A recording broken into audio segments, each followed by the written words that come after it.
반갑습니다. 77입니다. 자, 목재를 이용을 해서 55층짜리 건물, 대략 한 200m 가까운 182m 높이의 그 빌딩을 짓는다고 그렇게 지금 계획이 나왔어요. 근데 이미 여기 미국이거든요. 미국 위스콘신주 밀워키라는 데인데 그 미국의 중북부죠. 중북부. 그러니까 동쪽에는 미시간 호수가 있고 그 아래쪽으로는 그 시카고시가 있는 그런 도시입니다. 근데 여기서 왜 이렇게 목재를 이용을 해서 55층이면 우리나라 그 63빌딩, 그 63빌딩에 근접한 그 높이인데 63빌딩은 철골로 지었잖아요. 뼈대가 철골입니다. 근데 목재로 55층을 짓겠다. 이 밀워키시 당국에서는 가장 큰 이유는 저탄소 건물을 짓겠다 하는 게 그게 첫 번째 그 포인트입니다. 이미 그 위스콘신주 밀워키에는 그 어센트 빌딩이라고 요 2, 3년 전에 완공된 어센트 빌딩이라는 게 있습니다. 그것도 층수가 25층 86m로서 세계 공인 목조로 제일 높은 빌딩입니다. 근데 왜 이렇게 세계적으로 이 친환경, 이 저탄소 이런 거를 강조하는지는 좀 이따 얘기를 드리겠습니다. 그래서 이 목조를 이용을 해서 55층까지 짓는다 이렇게 발표가 됐는데 이 설계는 캐나다에 있는 마이클 그린 아키텍처라고 MGA 이 회사에서 이 새로 지을 목재 빌딩은 주상복합인데 이 주택이 한 750채 그 다음에 호텔이 한 300객실 정도 들어가고 사무실이 축구장의 한 2배 반 정도 되는 17,000제곱미터. 거기다가 이제 상가가 한 축구장 절반 면적 되는 한 3,700제곱미터 정도 이렇게 배정이 돼서 대규모 주차장하고 공공 광장도 조성이 되고 다양한 그런 진짜 복합적인 그런 빌딩이 되는데 여기에 들어가는 총 소요 비용은 약 7억 달러, 약 9천 우리 돈으로 하면 9,400억 정도. 그 생각보다 그렇게 많이 드는 것 같진 않아요.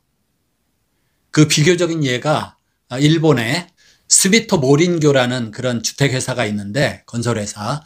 이 회사는 지금 2041년이 되면은 창립 무려 350주년이 되는 그러한 회사입니다. 그래서 이 회사는 창립 350주년에 맞춰서 70층짜리 높이는 350m 되는 이런 목조로 만든 이런 빌딩을 또 계획하고 있어요.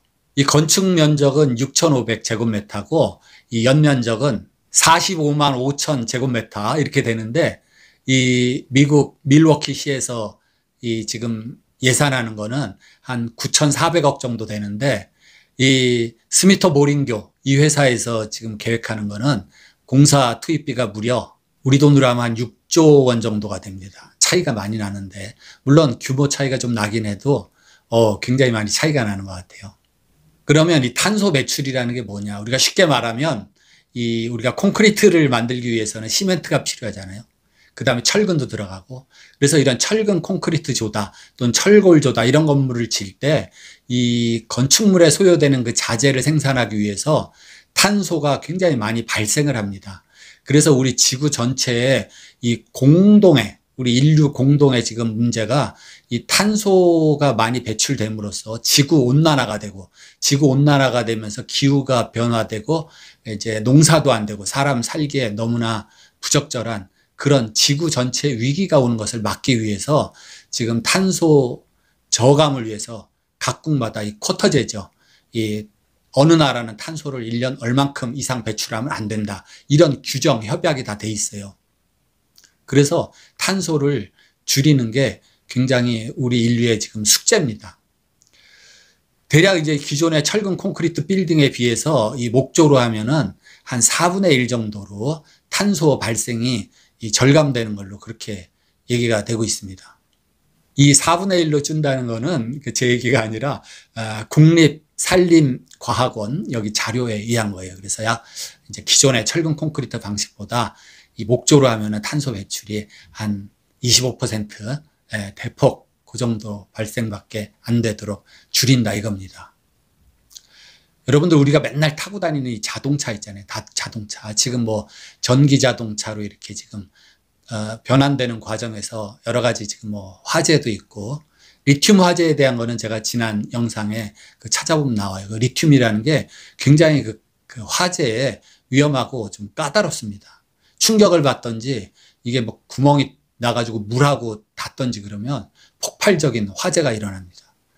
그래서 이제 전기 자동차도 친환경으로 해서 이거를 지금 우리가 지향하고 있는데, 기존에 우리가 가솔린, 내연기관 자동차, 뭐 또는 디젤 자동차, 여기서 조금 이제 발전한 게 하이브리드라고 해서 이제 이 배터리하고 같이 협업해가지고 가는 그런 이제 탄소 저감 자동차들인데, 이 소나타의 경우는 우리가 자동차를 타면 연비도 나오지만은 탄소 배출량이 이렇게 의무적으로 표시되게 돼 있어요.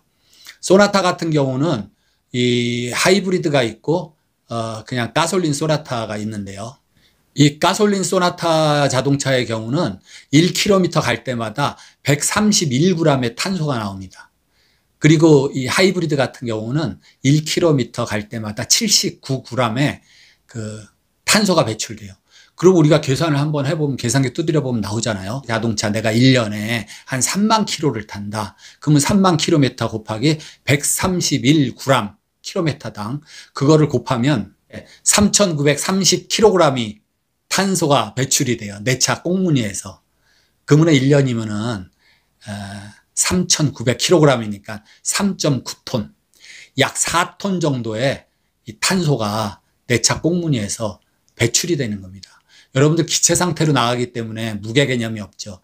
탄소, 이 새까만 그 탄소 알갱이 무게가 내가 1년 동안 자동차를 운행하면은 약 4톤 정도가 이렇게 발생이 된다 이겁니다. 그러면 이 목조 주택으로 지었을 때 이 목조 빌딩이 나무가 들어가잖아요. 우리가 콘크리트 같은 거는 콘크리트의 무게가 있고, 또 철골조는 철골 무게가 있죠. 이 목조는 재료량을 무게로 하지 않고 부피로 해요. 네. 그래서 우리 과거에도 우리 전통 목수들도 그렇고 그 일제라 그러죠. 일제. 이게 부피 단위입니다. 근데 일본 말로 하면은 그냥 일사이라 그러죠. 사이. 우리 말로 하면 한제. 그러면 이게 얼만큼의 부피냐면 한치. 요 한치가 손가락 마디 요건데요. 한치 각. 요 각제 한치 각에 그 12자. 요거를 한제라 그럽니다. 이렇게 돼요. 한제는 한치 곱하기 한치 곱하기 12자. 이게 부피 단위입니다. 부피. 그 서양에서는 뭐 입방메타라든지, 그 다음에 세제곱 피트, 뭐 이 단위를 쓰는데, 어쨌든 1입방메타, 이 목재가 소요되면서 1톤의 탄소가 절약된다 이겁니다. 그리고 목재는 여러분들 뭐 초등학교 때부터 아시듯이 광합성을 통해서 탄산가스를 흡수하고 산소를 내보내잖아요.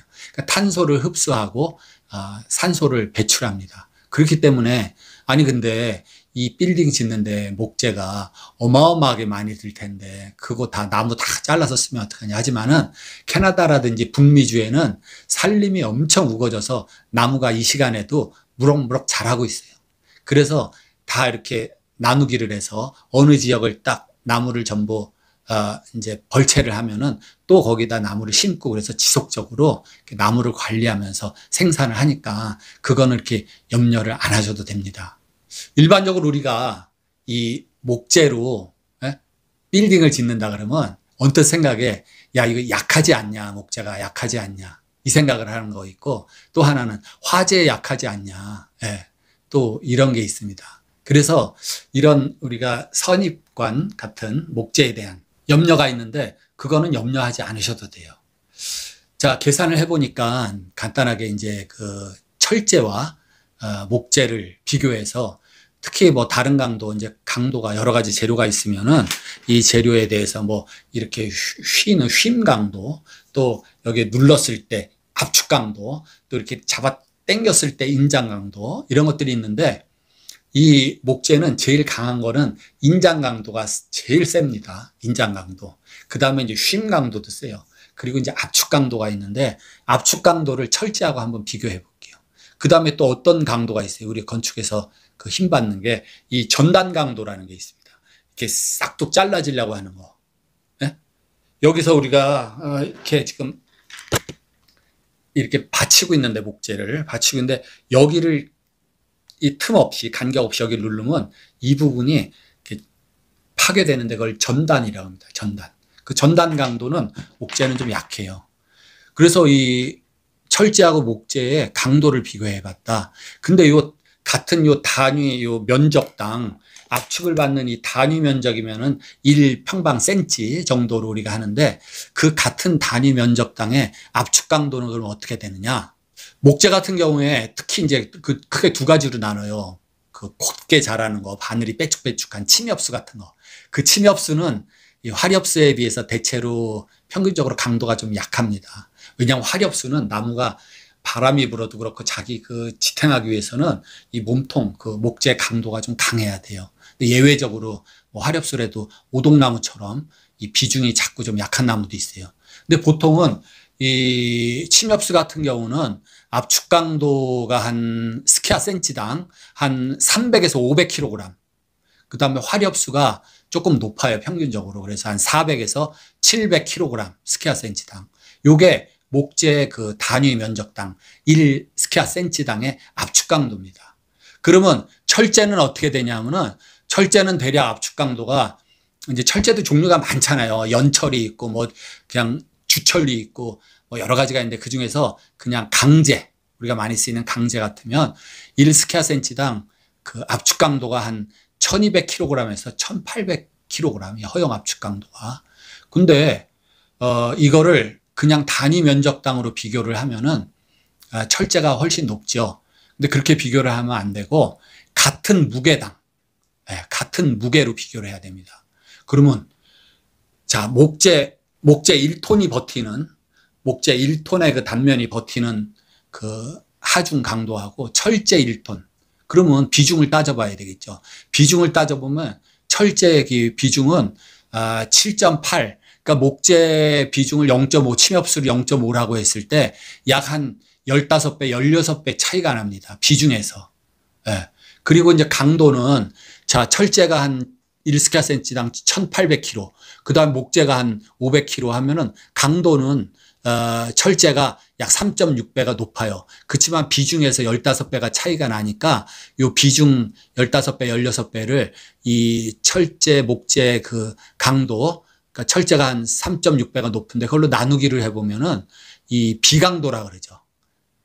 비중에 비례한 강도. 그걸 따져보면은 목재가 한 4배 정도, 4, 5배 정도 강도가 세다. 이렇게 알 수가 있어요.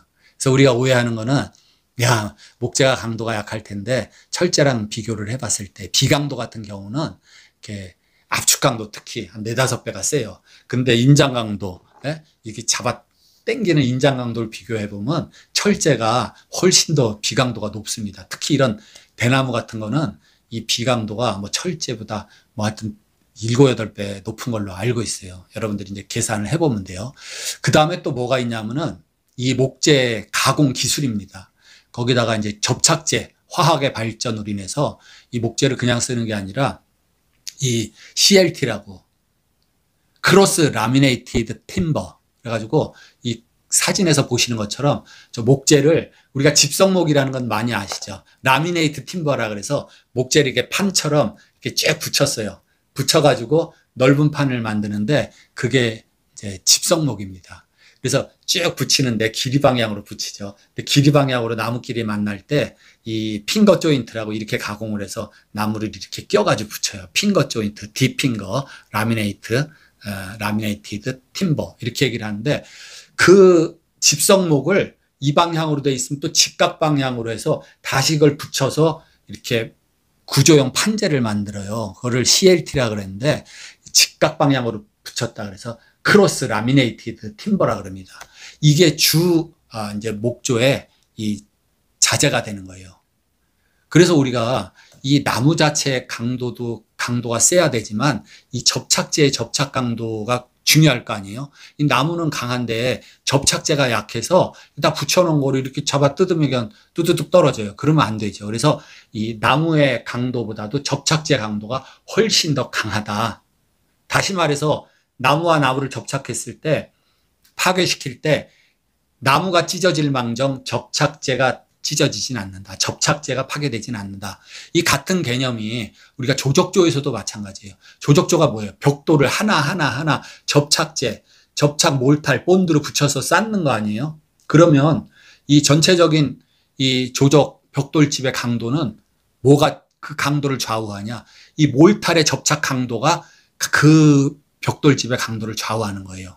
그래서 벽돌을 아무리 강한 걸 썼다 그래도 이 접착 몰탈이 잘못됐든지 접착 몰탈의 강도가 떨어지면은 그 전체적인 그 벽돌집의 강도가 떨어진다 이겁니다. 그래서 요 근래에 와가지고 목재를 가공하는 기술, 또 접착 강도의 화학적인 그 접착제의 발달, 이런 걸로 이 CLT, 크로스 라미네이트 팀버라든지 GLT라는 것도 있어요. GLT는 글루, 본드죠, 본드, 글루 라미네이트 팀버라는 건데, 이건 뭐 얼마든지 요 접착을 통해서 단면적이 큰 그러한 목재 또는 커다란 목재, 긴 목재를 얼마든지 생산할 수 있습니다. 그래서 우리가 이걸 공학용 목재라 그러죠. 공학용 목재. 제 지난 영상 찾아보시면 그 공학용 목재라는 거에 대해서 또 나오는 게 있어요.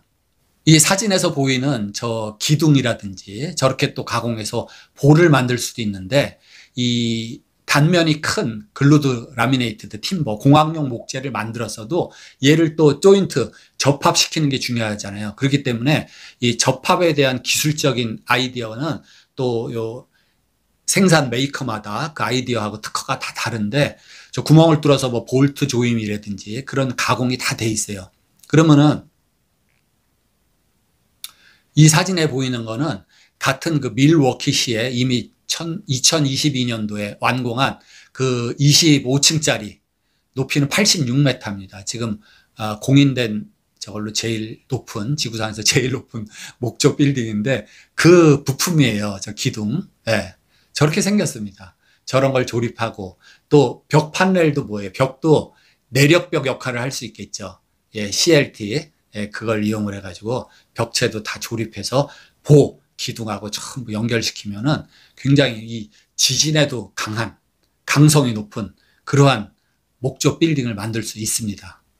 저도 한동안 이제 밴쿠버에서 한 8년 동안 있다 왔는데, 그 밴쿠버에 이 브리티시 컬럼비아 UBC라는 대학이 있고, 또 약간 저 높은 지대에 올라가면은 SFU라고 사이먼 프레저 유니버시티라고 또 이렇게 양대, 이 아주 훌륭한 대학 두 개가 있어요, 밴쿠버에. 근데 그 UBC 대학에서 2016년도에 그 기숙사를 목조로 완공을 했습니다.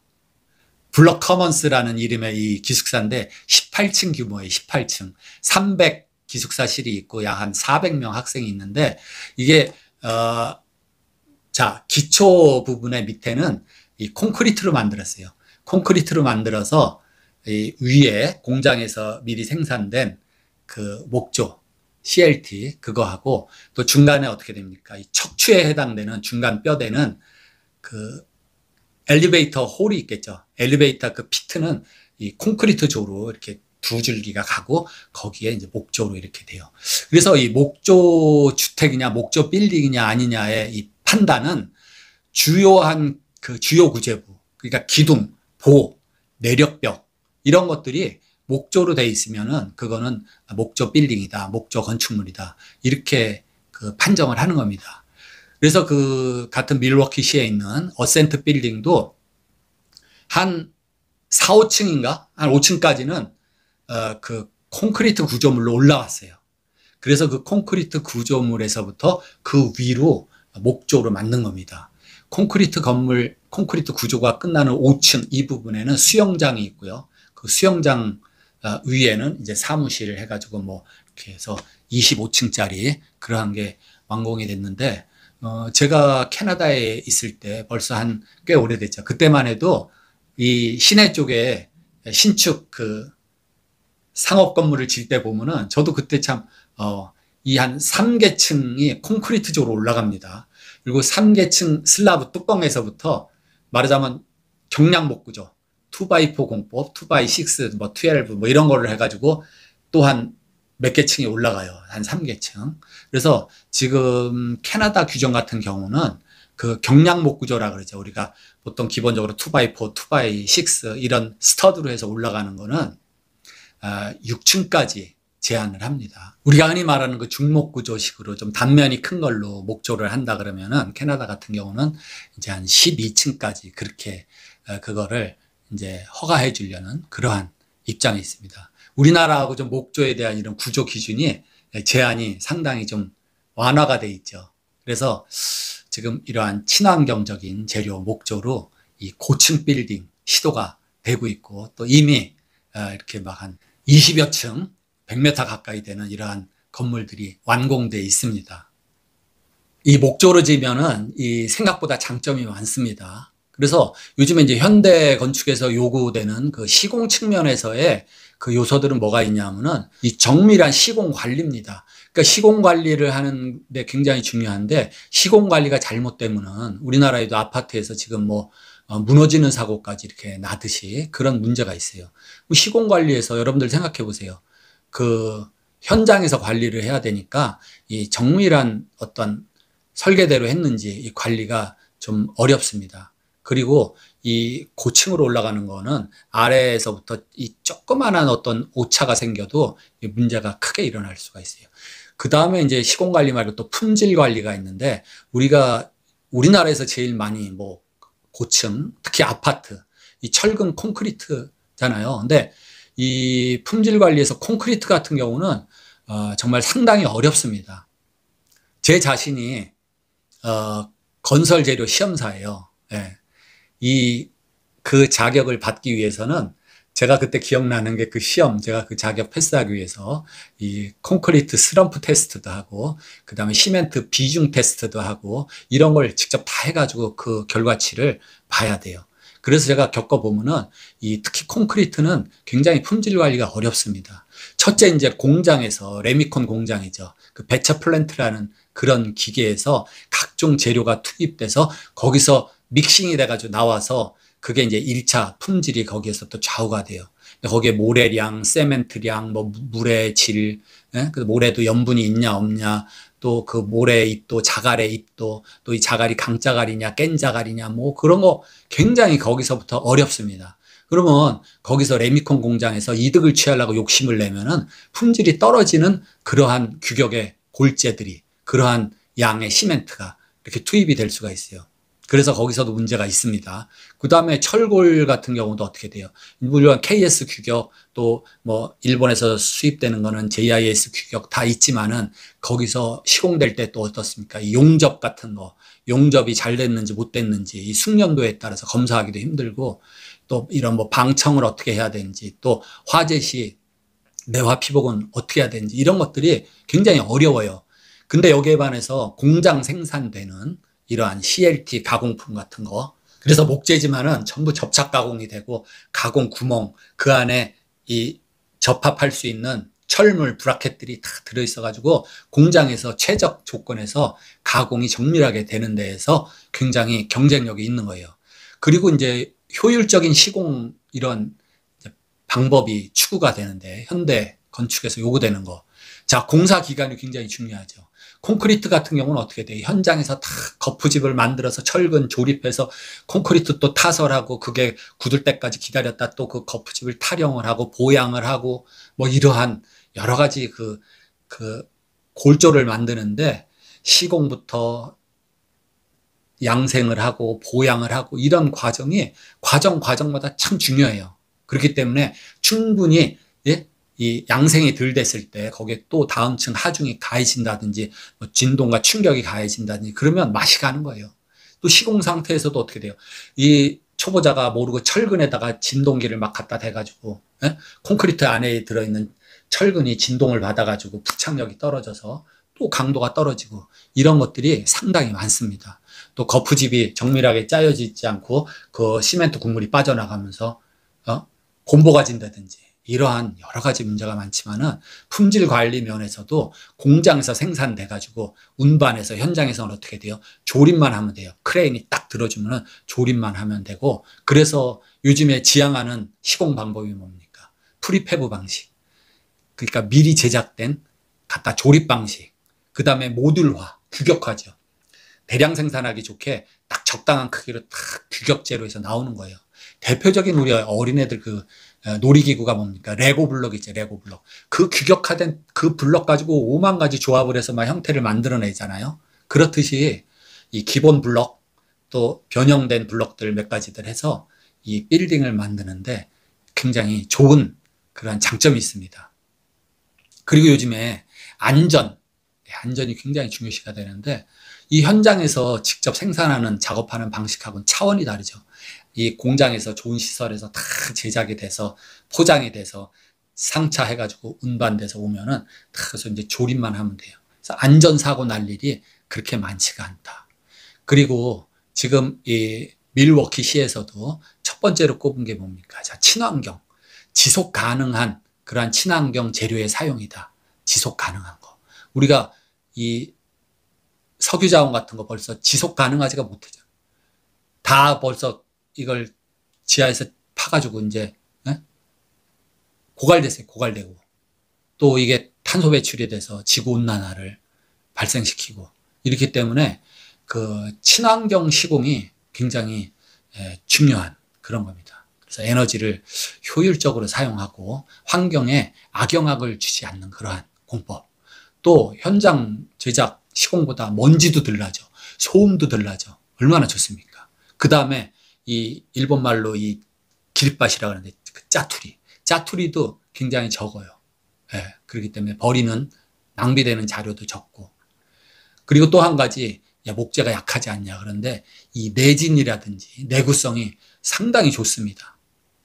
특히 이 목재는 강성이라 그러죠. 휨 강성, 또 변형에 대한 그러한 견딤, 이런 것들이 좋기 때문에 이 지진이 잦은 지역에는 오히려 목재가 더 좋다. 그리고 이 건물 자체가 목조가 가볍잖아요. 경량화되어 있기 때문에 어떤 지진의 충격력에 의해서 이 자체 무게가 무거운 콘크리트보다도 데미지가, 이 피해가, 이 망가지는 게 좀 덜하다 이겁니다. 일본 같은 경우도 물론 목조가 이렇게 가구식 구조로 되어 있어서 유리한 것도 있지만은 이 목조 건물이 그래서 많습니다. 지진 피해가 최소화시키기 위해서 특히 이 조적조 같은 거 뭐 이런 거는 거의 조적조는 없다고 봐야 돼요. 지진에 약하죠. 그리고 뭐 작업 효율도 이미 말씀드렸지만 좋고, 그 다음에 이제 고객의 요구사항에 따라서 유연하게 이렇게 설계도 바꿀 수 있고, 또 이런 칸막이 같은 거, 가변성 있게 이렇게 하는 것도 좋습니다. 그래서 저도 기대하는 게 이미 밀워키 시의 그 어센트 빌딩, 여러분들 더 궁금하신 분들은 밀워키 어센트 빌딩을 검색해 보세요. 그 빌딩에 대한 자세한 내용이 나오고, 여기 사진처럼 저렇게 생긴 건데 뭐 겉보기에는 일반 빌딩하고 그 차이가 뭐 거의 없습니다. 그리고 말씀드렸듯이 이 공사 기간이 엄청 이 단축이 돼요. 그것도 굉장한 장점입니다. 비용도 세이브가 되고. 그 밴쿠버 저쪽 변두리에 트리니티 웨스턴 대학이라고 있어요. 그런데 여기도 기숙사를 5층짜리를 이제 이미 지었는데, 그때 5월 달에 시작을 해서 9월 달 가을 학기 시작될 때 학생들 200명 입주시켰죠. 그러니까 불과 한 넉 달 만에 5층짜리 그 규모가 그렇게 큰 이 기숙사 건물도 완성을 했습니다. 그러니까 공장에서 생산을 해가지고 그냥 조립하는 거예요. 그러니까 굉장히 쉽고 또 정밀도도 높일 수가 있고 품질도 높일 수가 있고 자재도 낭비하지 않을 수가 있고 좋습니다. 오늘은 현대의 놀라운 건축, 이 목조로 55층, 200m 가까운 그러한 고층 빌딩을 곧 짓게 되니까 기대하셔도 되겠습니다. 마치겠습니다.